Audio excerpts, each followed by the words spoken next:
Hi friends, welcome. सो आज हम लोग देखने वाले ऑडिटिंग में ये हमारा सेकंड लेसन है। Audit planning, procedure and documentation का पार्ट थर्ड। फर्स्ट पार्ट में हम लोग ने ऑडिट प्लानिंग, सेकंड पार्ट में हम लोग ने ऑडिट प्रोग्राम और ये हमारा थर्ड पार्ट है। इसमें हम लोग करने वाले audit evidence and audit procedure का थोड़ा पार्ट करेंगे। So let's continue. Audit evidence, meaning the basic duty of an auditor is to give an opinion on the final account of the concern, right? Audit evidence means all the information used by the auditor in arriving at the conclusion on which the auditor's opinion is based. Evidence क्या होता है? वो जो भी काम उसने किया है, जो भी काम जहाँ से भी जो भी इंफॉर्मेशन उसको मिला है अपने कंक्लूजन तक पहुंचने के लिए, वो सब क्या है? Audit evidence. Moving further, essentials of good audit evidence. हमारे पास 3 टाइप के गुड ऑडिट एविडेंस के एसेंशियल्स है। First is sufficient evidence. What is sufficient evidence? Adequate evidence in terms of its quantity और can be obtained by test checking। इसका मतलब क्या है? What does it mean? ये टेस्ट चेकिंग से हम लोग इसको, ये जो भी sufficient evidence क्या होता है, इसको हम लोग even obtained by test checking, आखिर में जब हम लोग चेक करते हैं, राइट, एविडेंस हो या जो भी हम लोग ने ऑडिटिंग किया है उसको जब हम लोग आखिर में चेक करते हैं, that time also we can obtain it। Relevant evidence must be relevant to the matter being checked। जो चीज़ हम लोग चेक करें उस मैटर से रिलेटेड होना चाहिए। Reliable evidence, no evidence can be 100% reliable or conclusive। मतलब कोई भी एविडेंस 100% उसके ऊपर हम लोग रिलाई नहीं कर सकते। Reliability of audit evidence depends upon its source and its nature। जो भी उसके ऊपर कितना डिपेंड करना है, जो एविडेंस हमारे पास पड़ा हुआ है उस पर कितना डिपेंड करना है, वो क्या चीज़ डिसाइड करता है, उसका सोर्स कहाँ से हमने उसको ऑब्टेन किया है एंड उसका नेचर से। सो इन शॉर्ट, रिलायबल एविडेंस क्या है? कोई भी एविडेंस 100% हम उसके ऊपर भरोसा नहीं कर सकते, और जिसके ऊपर भरोसा करने का, इंसानों के ऊपर भी हम लोग उसका नेचर एंड उसका बैकग्राउंड देख के हम लोग सोचते हैं कि लाइक ये means we can rely on it, हम लोग इस पर भरोसा कर सकते हैं। So audit is also like that. हम लोग ऐसे सोर्स एंड नेचर्स देख के मालूम पड़ेगा कि we have to rely it और not. Moving further, internal evidence and external evidence. What इसके nature, example, source and reliability. हमारे पास 4 पॉइंट्स दिए हुए, लेट्स गो थ्रू फटाफट। Internal evidence is one which can be created within the client's organisation. इंटरनल एविडेंस क्या होता है? Of course internal of the business, जो बिजनेस के अंदर उसने जो भी ऑडिटिंग की है उसके पास उससे रिलेटेड जो भी एविडेंस है वो जो क्लाइंट के बिजनेस के अंदर से मिलती है। External evidence. External evidence, on the other hand, is one which originates from outside the client's organization. External, the word, वो word खुद ही बता है, external means outside। तो ये हमारे पास external जो है ये कहाँ से? क्लाइंट के बिजनेस के बाहर से हम लोग को मिलता है। A document issued by a person with whom some business transaction had been entered into or who was paid or was advanced an amount constitutes such evidence। इसका मतलब क्या हुआ कि जो भी मतलब बाहर से हम लोग को जो एविडेंस मिलते हैं उसमें क्या क्या हो सकते हैं? हम लोग किसी को कोई डॉक्यूमेंट इशू किया है, कुछ ट्रांजैक्शन किए, कुछ अमाउंट को एडवांस में दिए, ये सब होते हैं। एग्जाम्पल्स दिए हुए यहाँ पे इंटरनल के।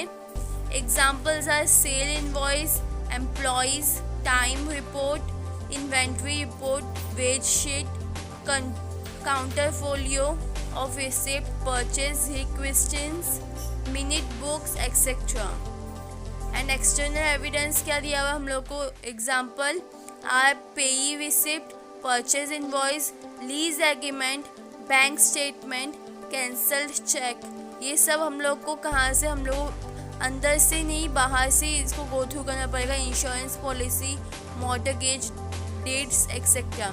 These documents are prepared in the normal course of business activities of the organization and form part of its records. ये सब कहाँ नॉर्मल है, ये सब चीज़ नॉर्मल है ऑर्गेनाइजेशन के लिए। और ये सारी छोटी छोटी चीज़ क्या रिकॉर्ड प्रिपेयर करते। Sometimes in certain transaction external evidence is obtained directly by the auditor. For example, certificates as regard bank balance, confirmation of balance of debtors and creditors etc. Right, जो बैंक के details है वगैरह वो सब फटाक से मिल जाते उसी टाइम। अब यहाँ पे इंटरनल एविडेंस के सोर्स क्या दिए हुए? Is created and retained within the organisation whereas external evidence is obtained from outside parties. मतलब अभी इंश्योरेंस पॉलिसीज़ भी जो इंश्योरेंस एजेंट रहेगा हमको उससे जो है कंसल्ट करना पड़ेगा, ये हम लोग को अपने कंपनी में से नहीं मिलने वाला है। Right, reliability, internal evidence is considered less reliable then external evidence. इसके ऊपर कम इंटरनल अपने अंदर ही है, मीन्स ऑर्गेनाइजेशन के अंदर है, फिर भी इसके ऊपर हम लोग कम भरोसा रखना चाहिए। Whereas external is considered more reliable than internal evidence. Okay? Because अभी हम लोग यहाँ पे ये भी लॉजिक लगा सकते कि इंटरनल है तो अंदर की कंपटीशन बाहर के कंपटीशन से ज़्यादा, मीन्स बोलते ना अंदर के लोग ज़्यादा धोखा दे सकते, सो उन पे इतना भरोसा हम नहीं कर सकते। Moving further, second we are going to see with audit procedure. Audit procedure का मीनिंग देखते पहले। Audit procedure means the steps taken to obtain audit evidence. Audit evidence के लिए जो स्टेप्स हम लोग ने लिए हैं उसको क्या बोलते हैं हम लोग? Audit procedure. It can be classified basically into compliance procedure and substantive procedure. अब ये दो प्रोसीजर है हमारे पास, इसको हम लोग देखने वाले। Let's come with the audit procedure carried out by the auditor while auditing. दो प्रोसीजर है हमारे पास। Compliance procedure. It is the steps taken to obtain evidence regarding the internal control that it exists, effective and actually in operation. अब इसका मतलब क्या हुआ? ये steps है जो हम लोग एविडेंस कब इंटरनल कंट्रोल के रिगार्डिंग जब ऑब्टेन करते हैं तो ये हम लोग को बताता है कि हाउ मीन्स वो एग्जिस्ट करता है, वो हाउ इफ़ेक्टिव है और वो एक्चुअली वो चालू है इन ऑपरेशन, वो कंप्लीट नहीं हुआ अभी। Okay, moving with the next one, substantive procedure. It is the steps taken by the auditor to obtain evidence regarding transactions, balance of assets and liabilities, etc. ये क्या है? ये evidence regarding transaction, balance of assets and liabilities, ये हम लोग को अंदर से तो मिल ही जाएगा, बट हम लोग को इसके लिए बाहर भी थोड़ा सर्च करना ही पड़ेगा। ओके, इसके लिए यहाँ पर कुछ मेंशन नहीं किया है कि हम लोग इंटरनल कर रहे हैं कि एक्सटर्नल कर रहे हैं। Right, this is all audit procedure का एम क्या है, जो एविडेंस ऑब्टेन करते उसके थ्रू ऑडिट प्रोसीजर जो भी स्टेप्स लेते हैं एविडेंस ऑब्टेन करने के लिए उसको बोलते हैं procedure, audit procedure. Okay, there are some main substantive procedure used in audit. First is vouching.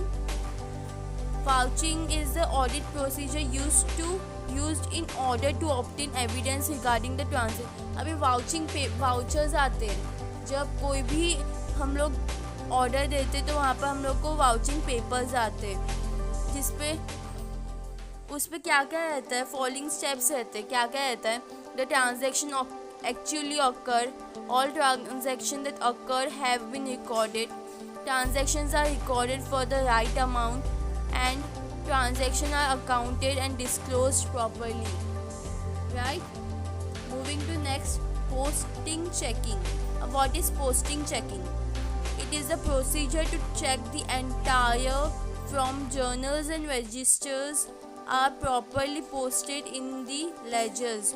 जो भी एंट्रीज है जर्नल और रजिस्टर में उसको पूरा चेक किया जाता है, पूरा at the whole.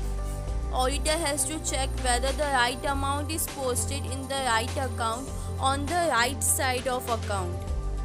Means debit, credit, mean A का अकाउंट है, बी का अकाउंट है, वो सब चेक करना पड़ता है उसको.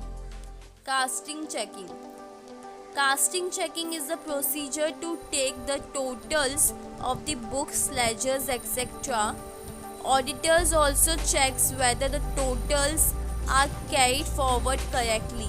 अब इसमें क्या होता है, जो भी टोटल हम लोगों ने किया रहता है वो नेक्स्ट ईयर, नेक्स्ट मंथ या जो भी उन लोग का डेबिट है, क्रेडिट है, that should be carried forward properly. Ledger scrutiny.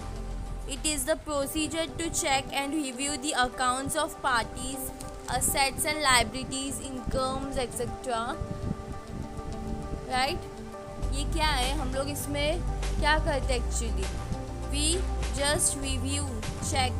हम जैसे ऐसे ही ऊपर से चेक करके निकालते हैं कि all the information, all the things are proper और not.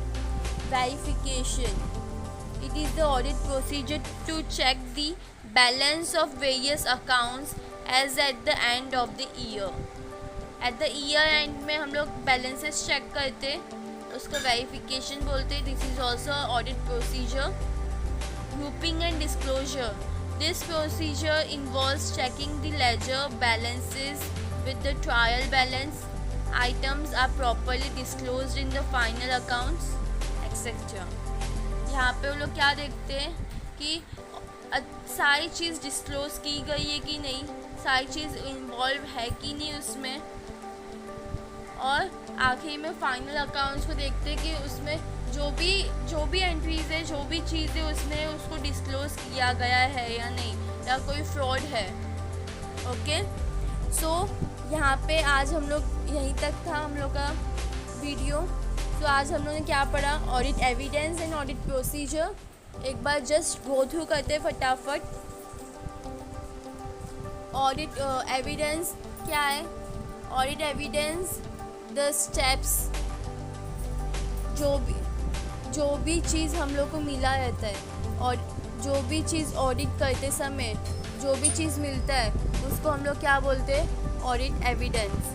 And what is the procedure, audit procedure, the steps involved for getting that evidence is called audit procedure.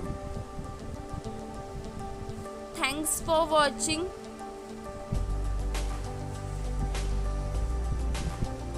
Please like, share and subscribe. अगर कुछ भी doubt है so please comment.